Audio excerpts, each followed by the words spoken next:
नमस्कार, मैं साहुल पांडे। हाल के दिनों में हमने देखा है कि काशी विश्वनाथ मंदिर और ज्ञानवापी मस्जिद को लेकर एक बड़ा विवाद जो है वो बनता हुआ दिखाई दे रहा है। ये एक बड़ा रूप ले रहा है ये पूरा विवाद। आमतौर पर हम भारत को धार्मिक विभिन्नताओं वाला देश मानते हैं जहाँ अलग अलग धर्म के लोग रहते हैं, और लेकिन इसके साथ हम ये भूल जाते हैं कि भारत जहाँ धार्मिक विभिन्नताओं वाला देश है, वहीं जब ये इतने सारे धर्म एक साथ होंगे तो उनमें मतों का भी भेद होगा, यानी धार्मिक मतभेदों वाला भी देश भारत है। ऐसे में यहाँ पे कई सारे ऐसे मुद्दे हैं जिनका निपटारा होना चाहिए, जिन पर बात होनी चाहिए, और इन सभी मुद्दों को लेकर के जो है आजकल जंग छिड़ी हुई है। हाल ही में आपको पता होगा कि अयोध्या विवाद, जो कि राम जन्मभूमि विवाद था, उसका जैसे फैसला आया है, और अब जो मामला है एक बार फिर से तूल पकड़ता हुआ दिखाई दे रहा है। एक नया विवाद है हिंदू और मुस्लिम पक्ष के बीच। ये विवाद है ज्ञानवापी मस्जिद का। हम ये जान लेते हैं कि खबर क्या है। दरअसल हिंदू पक्ष की ओर से महिलाओं ने कोर्ट में एक अर्जी डाली थी।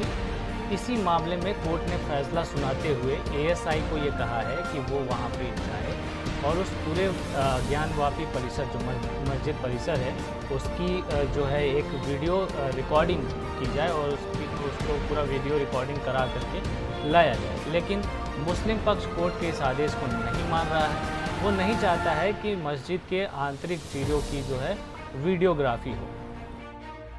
अब जो विवाद है उसके कारण को जान लेते हैं। दरअसल इस पूरे मामले में दो पक्ष हैं। एक पक्ष है हिंदू पक्ष और दूसरा पक्ष है मुस्लिम पक्ष। यहाँ दो धार्मिक स्थल हैं, एक है काशी विश्वनाथ मंदिर और दूसरा है ज्ञानवापी मस्जिद। ये दोनों ही परिसर आपस में इतने सटे हुए हैं कि दोनों एक ही परिसर को साझा करते हैं, इतने आसपास हैं ये। और यही कारण है कि यहाँ पे एक बड़ा विवाद है।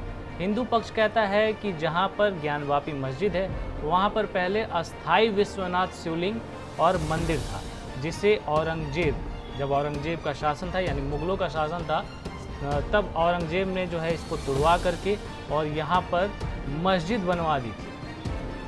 और इसी का हवाला देकर के हिंदू पक्ष कह रहा है कि अब इस मंदिर का सर्वे कराया जाए, सर्वे करा करके सारी चीज़ों को सामने लाया जाए और अर्चना की इजाज़त देते हुए इस पूरे परिसर को हिंदू पक्ष को सौंप दिया जाए। जबकि मुस्लिम पक्ष ऐसा नहीं चाहता है।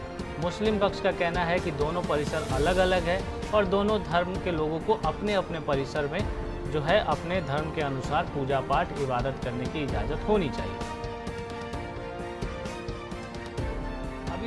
अब जब ये पूरा मामला तूल पकड़ रहा है तो हमें इसकी पृष्ठभूमि भी थोड़ी बहुत समझनी पड़ेगी। वैसे तो ज्ञानवापी विवाद जो है वो 300 साल पुराना है। आप समझ सकते हैं कि जब से औरंगजेब ने जो भी किया, वहाँ मस्जिद बनवाई, तब से ही ये मामला जो है कहीं ना कहीं तूल पकड़ रहा होगा, तब से ही ये मामला चला हुआ आ रहा होगा।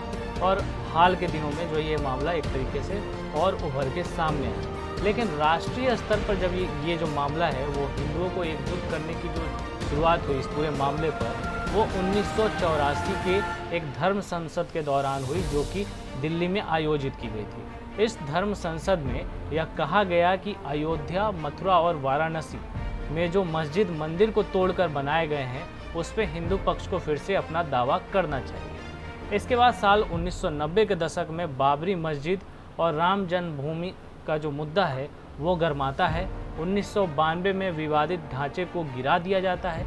इस दौरान मथुरा की जो शाही ईदगाह है और वाराणसी की ज्ञानवापी जो मस्जिद है, इन दोनों को लेकर के भी चर्चाएं गर्म थी कि क्या कहीं यहाँ पे भी कुछ ऐसा हो जैसा राम जन्मभूमि में हो। लेकिन ऐसा कुछ उस समय होता नहीं है। और इसी दौरान एक नारा भी निकल के आता है कि अयोध्या तो झांकी है, काशी मथुरा बाकी है। इस तरीके के नारे जो है वो सामने आते हैं। अब जब ये पूरा मामला चल रहा था तो उस समय की जो तत्कालीन सरकार थी उसने वो जो है संसद में एक एक्ट लेके आती है। इस एक्ट को कहते हैं उपासना स्थल विशेष उपबंध अधिनियम 1911। यानी कि ये जो अधिनियम सामने लाया गया 1991 में, इसमें ये बात कहेगी कि जो भी पूजा स्थल हैं, जो भी धार्मिक स्थल हैं, उनकी धार्मिक प्रकृति जो है वो 1947 में जैसी स्थिति थी, यानी आज़ादी के बाद जो स्थिति उनकी बनी हुई थी उसी स्थिति में उन्हें बनाए रखा जाएगा और उसमें कोई भी छेड़छाड़ नहीं किया जाएगा, इस अधिनियम के तहत जो है कहा गया। लेकिन अयोध्या का मामला यानी राम जन्मभूमि का मामला जो है इसमें इंक्लूड नहीं किया गया, क्योंकि वो पहले से ही कोर्ट में यह मामला जा चुका था और इस पर लंबी बहस चल रही थी। इस वजह से इस मामले को इसमें इंक्लूड नहीं किया गया और यही कारण है कि इस मामले पे जो है जब बात पूरा कोर्ट ने अपना फैसला भी सुनाया और आज ये राम जन्मभूमि जो है हिंदू पक्ष के पास कोर्ट के सामने दी। इसी दौरान क्या होता है, जब यह अधिनियम आता है तो इसी दौरान बहुत सारी अर्जियां जो है वो वाराणसी के कोर्ट में डाली जाती हैं इस पूरे मामले को लेकर के और ये पूरा मामला फिर से सामने आता है। लेकिन 1997 में जो वाराणसी की कोर्ट है वो इसी अधिनियम का हवाला देते हुए इन सभी याचिकाओं को जो है वो खारिज कर देती है। अब मामला खारिज हो जाता है, मामला शांत हो जाता है, बीच में छिटपुट याचिकाएं लगती रहती हैं कोर्ट में।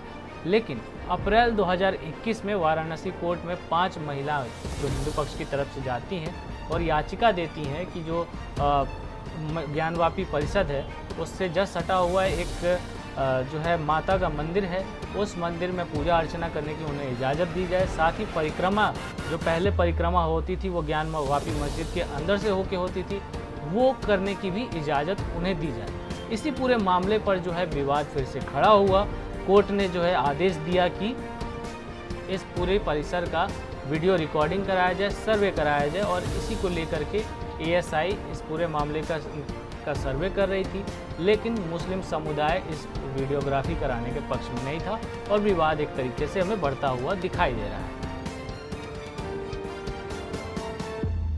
अब इस विवादित परिसर के इतिहास के बारे में भी थोड़ा हम जान लेते हैं। दरअसल ज्ञानव्यापी मस्जिद जो परिसर है इसका इतिहास अपने आप में अलग अलग तरीके से बताया गया है। हर कोई अलग अलग दावा करता है। एक दावा है कि 17वीं शताब्दी में जो है मंदिर के कुछ हिस्सों को तोड़ करके उस समय के जो भारत के बादशाह थे यानी औरंगजेब, उन्होंने इस मस्जिद का जो है निर्माण कराया। वहीं एक दूसरा दावा ये है कि 14वीं शताब्दी में जौनपुर के एक तुर्क सुल्तान थे, उन्होंने मंदिर का कुछ हिस्सा तोड़ करके और वहाँ पे जो है उन्होंने मस्जिद की स्थापना की, मस्जिद बनवाई। इसके अलावा एक और तीसरा जो इसमें दावा किया जाता है वो अकबर को लेकर के किया जाता है। अकबर ने, आपको पता होगा कि अपना एक धर्म चलाया था दीन इलाही, उसने हिंदू और मुस्लिम सभी धर्मों के कुछ अच्छी बातों को लेकर के उसमें समाहित किया था।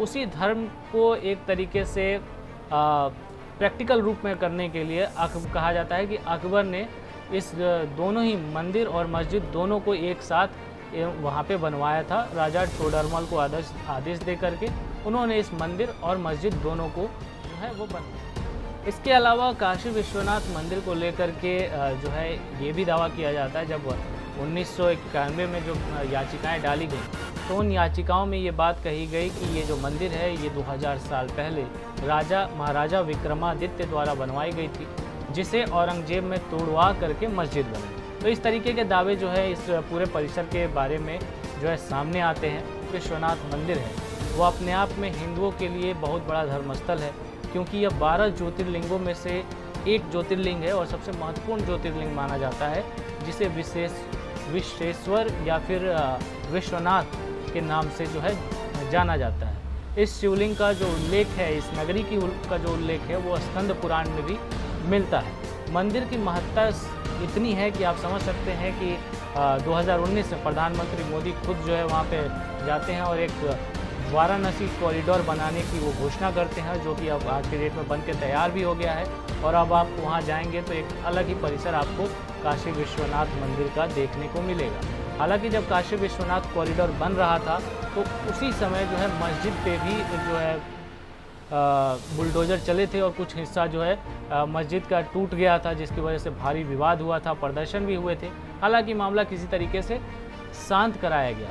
लेकिन अब जब ये मामला एक तरीके से बढ़ रहा है, ऐसे में मुस्लिम पक्ष को जो है वो कहीं ना कहीं डर है कि अयोध्या जैसा जो हुआ, जैसे आपको बता दें जो बाबरी मस्जिद के साथ हुआ, उन्हें डर है कि कहीं ज्ञानव्यापी मस्जिद के साथ भी ऐसी ही घटना की पुनरावृत्ति ना हो, और इसी कारण को लेकर के वो कहीं ना कहीं आशंकित हैं और जिसकी वजह से ये पूरा मामला एक बड़ा विवाद करूँ कि मैंने आपको पहले ही बताया कि भारत धार्मिक विभिन्नताओं का देश है। ऐसे में जाहिर सी बात है कि धार्मिक मतभेद भी होंगे। ऐसे में ऐसे मामले जब सामने आते हैं तो हमें क्या करना चाहिए? हमें कोशिश करनी चाहिए कि हम सह अस्तित्व की भावना के साथ एक दूसरे के साथ रहना सीख लें। सह अस्तित्व का मतलब है कि हम एक दूसरे का सम्मान करें, एक दूसरे की धार्मिक आज़ादी का सम्मान करें, तभी जो है हम इस भारत को बनाए रख सकते हैं।